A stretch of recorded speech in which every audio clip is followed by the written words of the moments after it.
اعوذ باللہ من الشیطان الرجیم بسم اللہ الرحمن الرحیم۔ تو یہ اگلی جو آیت ہے آج کی، تو اس کی ہم تفسیر کر رہے ہیں، اور وہ ہے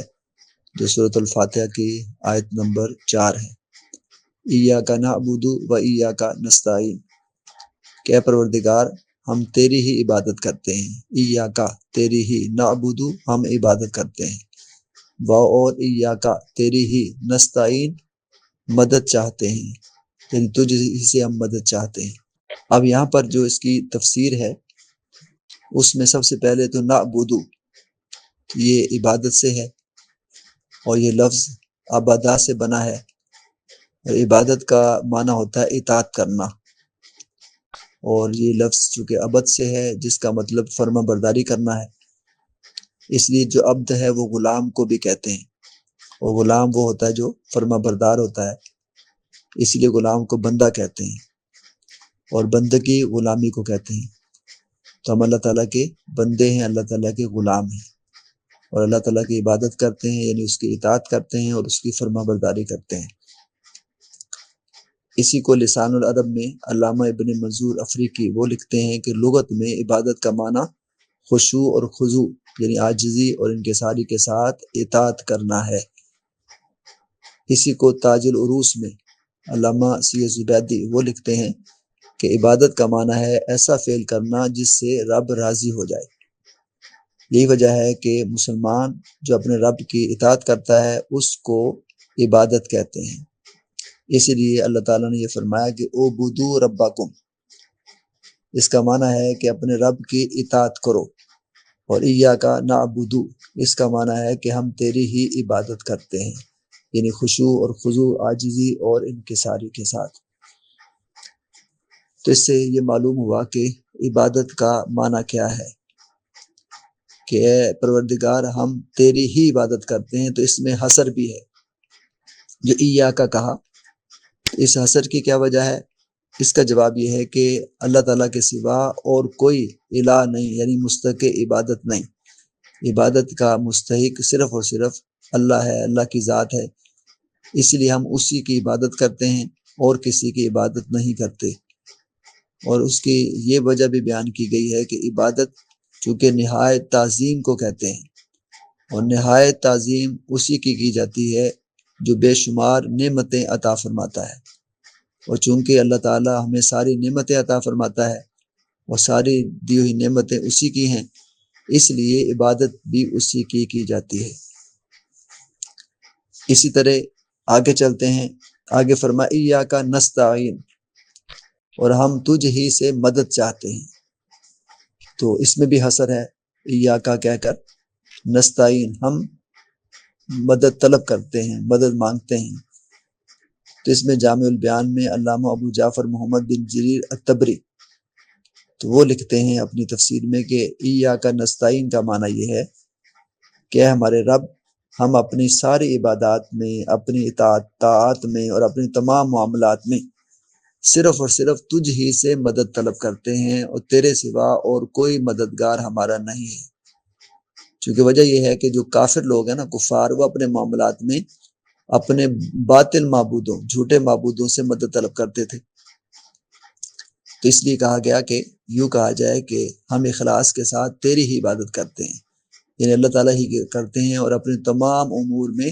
تجھ ہی سے مدد طلب کرتے ہیں۔ اس پر حضرت عبداللہ ابن عباس رضی اللہ تعالیٰ عنہ نے اس کی تفسیر کرتے ہوئے یہ لکھا ہے جامع البیان میں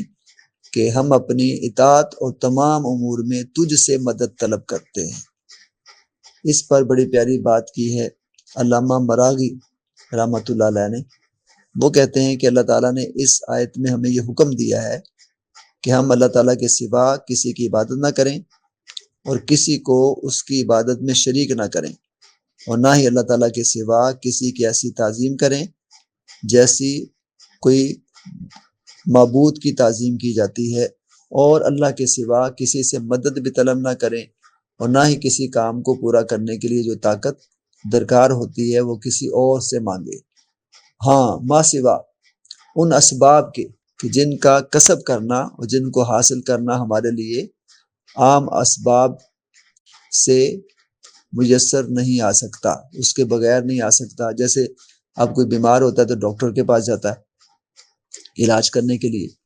تو یہ مجازی معنی میں ہوگا اور ایسا کرنا جائز ہے۔ اور یہی وجہ ہے کہ اس کا ذکر بھی اللہ تعالیٰ نے قرآن پاک میں کیا ہے۔ لہذا جو یہ کہتے ہیں کہ استعانت وہ صرف اور صرف اللہ تعالیٰ سے ہے، تو اس کا مطلب جو وہی لوگ پھر دنیاوی معاملات میں دوسروں سے بھی مدد طلب کرتے ہیں، اور اللہ تعالیٰ نے یہ نظام بھی بنایا ہے کہ ایک دوسرے کی مدد کے بغیر انسان کوئی کام بھی نہیں کر سکتا، تو لہٰذا یہ چیز اس سے خارج ہے۔ یہی وجہ ہے کہ اس کو قرآن پاک نے یوں ارشاد فرمایا کہ وَتَعَاوَنُوا عَلَى الْبِرِّ وَالتَّقْوَى وَلَا تَعَاوَنُوا عَلَى الْإِثْمِ وَالْعُدْوَانِ، یہ سورۃ المائدہ کی آیت نمبر 2 ہے۔ تو خود اللہ تعالیٰ اس کی ایکسیپشن یہ کر رہا ہے کہ ایاک نستعین، ہم تجھ سے مدد طلب کرتے ہیں، لیکن اللہ تعالیٰ ہی قرآن پاک میں یوں فرما رہا ہے سورۃ مائدہ کی آیت نمبر 2 میں کہ تم نیکی اور پرہیزگاری کے کاموں میں ایک دوسرے کی مدد کرتے رہو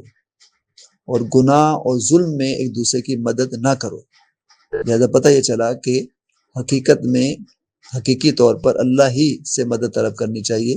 لیکن مجازی اعتبار سے جیسے دنیا کے امور ہیں وہ چلتے ہیں، ایک دوسرے سے ادھار بھی لیا جاتا ہے، ایک دوسرے کی ہیلپ بھی کی جاتی ہے،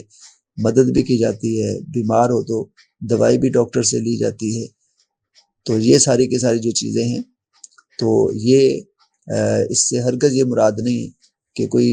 اللہ تعالیٰ سے مدد طلب نہیں کرتا، وہ اللہ ہی کی مدد ہے، لیکن یہ مجازی معنی میں ہے۔ تو لہٰذا یہ بھی اس چیز کا حصہ ہے کہ اللہ تعالیٰ ہی سے مدد طلب کرنی چاہیے، لیکن اگر مثال کے طور پر جو اللہ کے نیک بندے ہیں، اولیاء کرام ہیں، انبیاء کرام ہیں،